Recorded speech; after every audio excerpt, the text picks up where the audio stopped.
Welcome back to our YouTube channel Shoaib Ibrahim mathematics. आज इस video में हम पढ़ेंगे 9th क्लास जो मैथ है हमारा, उसका चैप्टर नंबर 1 की एक्सरसाइज 1.5।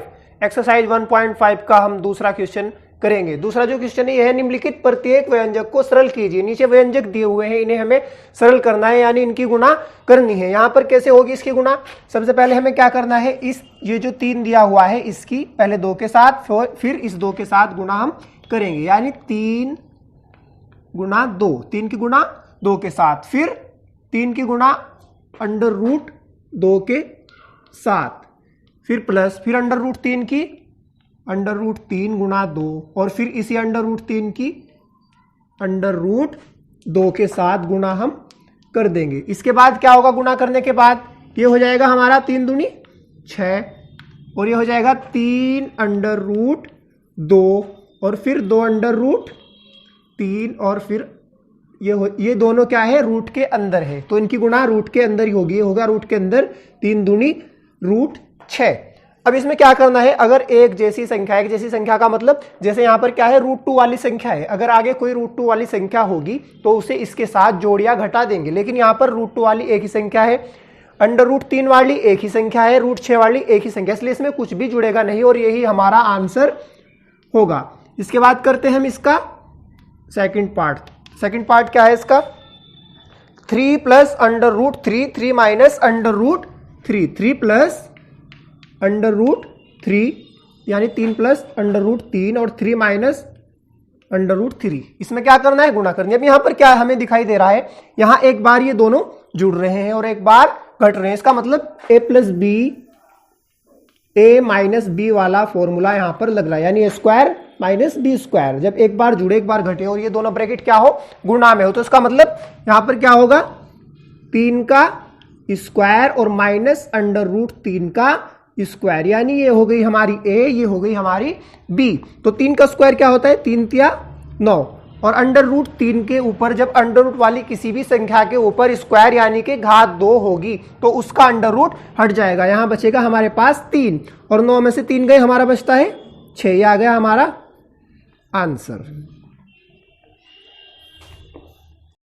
तो आइए अब करते हैं तीसरा पार्ट। तीसरा है under root 5 plus under root 2 का स्क्वायर। तो यहां पर क्या दिख रहा है हमें? यहां पर a प्लस बी का होल स्क्वायर वाला फॉर्मूला हम लगाएंगे, यानी a स्क्वायर प्लस 2ab और प्लस b स्क्वायर, इस रूप में हम इसे लिख सकते हैं। यहां पर क्या करेंगे हम? अंडर रूट 5 का स्क्वायर और प्लस 2, a क्या है हमारी पहली संख्या? अंडर रूट 5, और यहां पर इसकी गुणा अंडर रूट 2 और प्लस अंडर रूट 2, यानी b का स्क्वायर। यहां पर a प्लस बी का होल स्क्वायर हमने खोल दिया। उसके बाद अंडर रूट 5 के ऊपर जब घात 2 होगी तो इसका मतलब होगा 5, यानी इसका रूट हट जाएगा। फिर यहां पर हमारे पास क्या आएगा? यहां ये 2 है, 2 तो बाहर ही रहेगा, और 5 और 2 अंडर रूट के अंदर है, तो इसका मतलब 5 दूनी ये हो जाएगा हमारा अंडर रूट 10, और यहां पर 2 का स्क्वायर, यानी ये हो जाएगा 2। 5 और 2 दोनों खाली, यानी इनके साथ कोई भी रूट वाली संख्या नहीं है। इसका मतलब 5 और 2 जुड़कर हमारा हो जाएगा 7, और 2 अंडर रूट 10 हमारा जो का तो रहेगा। ये आ गया हमारा आंसर। अब करते हैं चौथा। चौथा पार्ट क्या है हमारा? चौथा है under root 5 minus under root 2, under root 5 minus under root 2, और यहां पर under root 5 minus under root 2, sorry plus under root 5 minus under root 2, under root 5 plus under root 2। तो इसका मतलब यहां पर भी हमें कौन सा सूत्र लग रहा है? a प्लस बी और a माइनस बी, यानी a square minus B square वाला फॉर्मूला यहां पर लग रहा है, जिसमें ये हमारी a है और ये क्या है? b। तो इसका मतलब अंडर रूट 5 का स्क्वायर और माइनस अंडर रूट 2 का स्क्वायर। 5 का स्क्वायर क्या होगा हमारे पास? अंडर रूट 5 का स्क्वायर हो जाएगा 5, जब अंडर रूट के ऊपर स्क्वायर हो तो उसका अंडर रूट हट जाता है। ऐसे 2 का हो जाएगा 2, और 5 में से 2 घटकर हमारा बचता है 3। ये आ गया हमारा आंसर। अब करते हैं हम तीसरा क्वेश्चन। तीसरा क्वेश्चन है, आपको याद होगा कि पाई को एक वृत्त की परिधि मान लीजिए c और उसके व्यास मान लीजिए d के अनुपात से परिभाषित किया जाता है, अर्थात यानी कि पाई जो है वो c अपॉन डी यानी कि परिधि बटे व्यास। पाई क्या होता है? परिधि बटे व्यास होता है। तो इसने क्या कहा है? ये इस तथ्य का अंतर्विरोध करता हुआ प्रतीत होता है कि पाई क्या है? अपरिमेय है। इस अंतर्विरोध का निराकरण आप किस प्रकार करेंगे? यानी पाई जो है एक अपरिमेय संख्या है, लेकिन पाई का मान होता है हमारे पास, पाई का मान क्या होता है?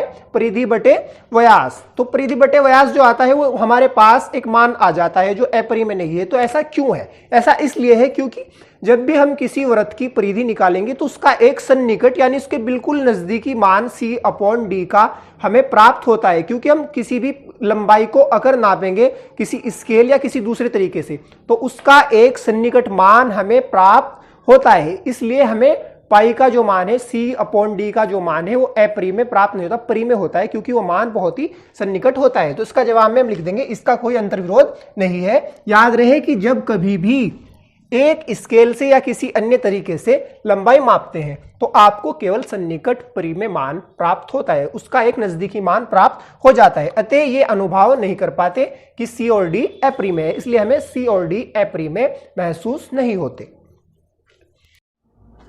तो आइए दोस्तों अब करते हैं क्वेश्चन नंबर 4। क्वेश्चन 4 है हमारा, संख्या रेखा पर √9.3 को निरूपित कीजिए। तो √9.3 हमें संख्या रेखा पर निरूपित करना है। इससे पहले हमने संख्या रेखा पर √5, √2, √7 ऐसी संख्याएं निरूपित की थी जिनमें पॉइंट नहीं था। अब हमें पॉइंट वाली संख्या को संख्या रेखा पर निरूपित करना है। तो √9.3 को संख्या रेखा पर निरूपित करने के लिए सबसे पहले हमें एक रेखा खींचनी पड़ेगी 9.3 सेंटीमीटर की।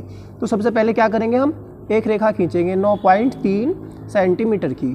क्योंकि हमने यहाँ पर 2 से शुरू किया है इसलिए यहाँ पर 11 पर आकर रुकेंगे। यहाँ 9 हो गया हमारा, 1 2 3, ये 9.3 हमारा हो गया यहाँ पर। अब हम क्या करेंगे? एक रेखा यहाँ पर खींच लेंगे इन 2 बिंदुओं को मिलाकर।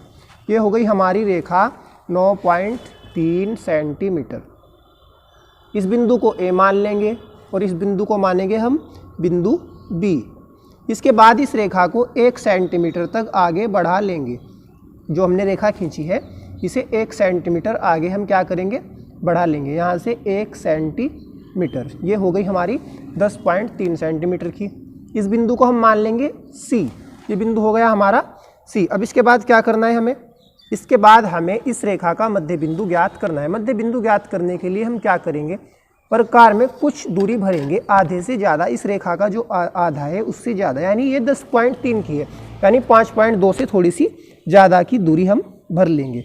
अभी कुछ दूरी हमने प्रकार में भरी, तो कुछ दूरी भरने के बाद एक चाप हम इधर लगाएंगे और उसी दूरी से दूसरा चाप नीचे की तरफ लगा देंगे।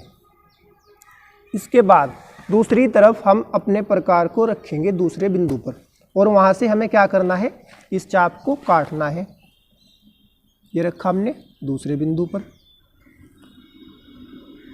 तो अगर हमारा चाप नहीं कटा तो फिर दोबारा इस चाप को थोड़ा बड़ा हम कर लेंगे। यहाँ पर हमारा चाप कट गया। अब जिन बिंदुओं पर हमारा चाप कटा है उन बिंदुओं को हम क्या करेंगे? उन बिंदुओं को हम मिला देंगे। ये 2 बिंदु यहाँ से हम क्या करेंगे? इनको मिला देंगे। तो ये जो हमारी रेखा को काट रहा है, यहाँ पर हमारी रेखा को इसने काटा, ये हो गया हमारा बिंदु O। ये AC का मध्य बिंदु है। इस मध्य बिंदु से क्या करना है हमें? इस बिंदु को केंद्र मानकर और OA को त्रिज्या मानकर, ये OA है हमारा, इसे हम क्या मानेंगे? त्रिज्या। ये OA हो गया हमारा त्रिज्या। इस त्रिज्या से हमें क्या करना है? और इस केंद्र से यहाँ पर एक अर्धवृत्त हमें खींचना है।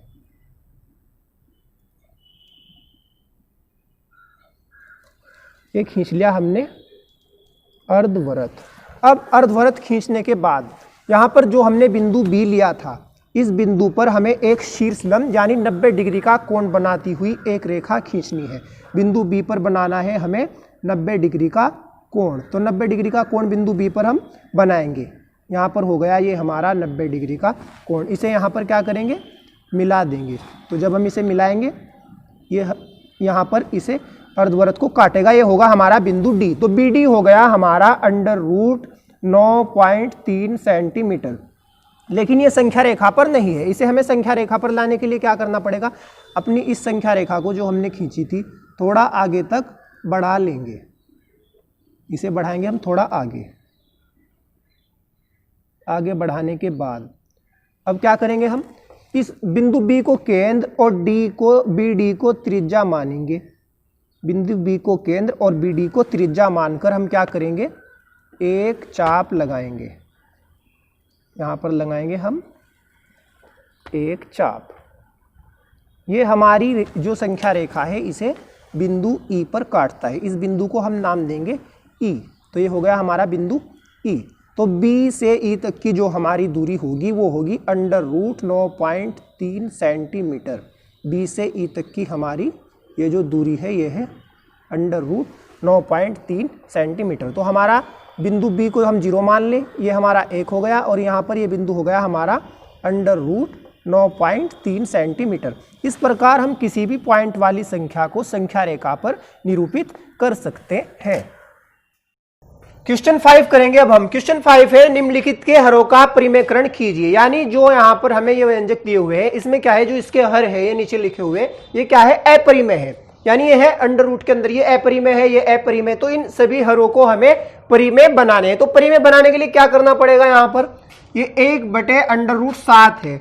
तो इस 1/√7 को यानी इसका नीचे से यहाँ से ये अंडर रूट हटाना है। इसे हटाने के लिए यहाँ पर हमें √7 से गुणा करनी पड़ेगी। तो जिस संख्या से हम नीचे गुणा करेंगे उतनी संख्या से हमें ऊपर भी गुणा करनी पड़ेगी। तो यहाँ पर क्या हो जाएगा, ये 1 से गुणा होकर हो जाएगा हमारा √7 यानी वर्गमूल 7। और जब यहाँ पर ये क्या है, √7 गुणा √7, जब अंडर रूट वाली संख्या की उसी अंडर रूट वाली संख्या के साथ गुणा हो तो उसका अंडर रूट हट जाता है। यहाँ पर आ जाएगा हमारा 7। तो इसका जो हर है वो हमारे पास परिमेय बन गया। अब करते हैं दूसरा। दूसरे में क्या है, यहाँ पर 1/√7 माइनस √6। तो यहाँ पर जो ऐसी यहाँ पर हमें दिया हुआ होगा व्यंजक अपरिमेय, तो इसका जो बीच वाला ये चिन्ह है इसके उल्टे चिन्ह यानी √7 माइनस √6 को हम यहाँ पर √7 प्लस √6 से ऊपर नीचे गुणा करेंगे। तो यहाँ पर 1/√7 माइनस √6 इसे गुणा करेंगे हम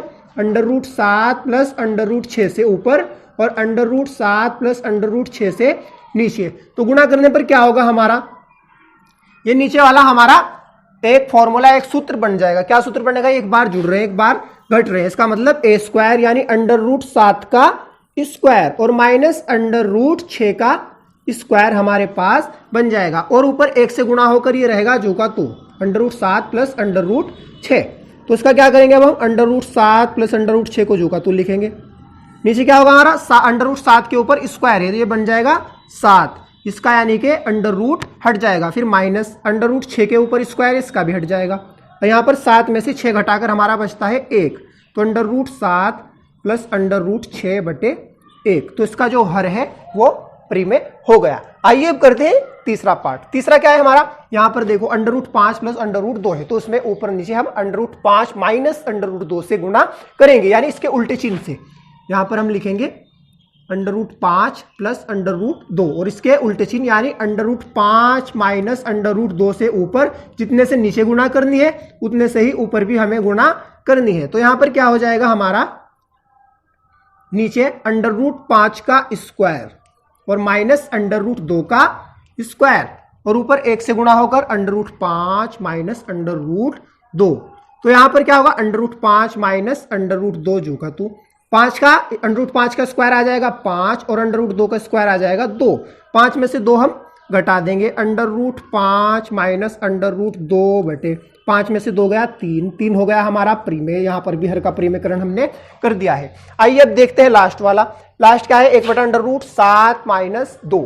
तो यहाँ पर इसके उल्टे चिन्ह से हमें क्या करनी है, गुणा करनी है। उल्टा चिन्ह क्या होगा, √7 माइनस 2 का क्या होगा, √7 प्लस 2 से ऊपर और √7 प्लस 2 से नीचे।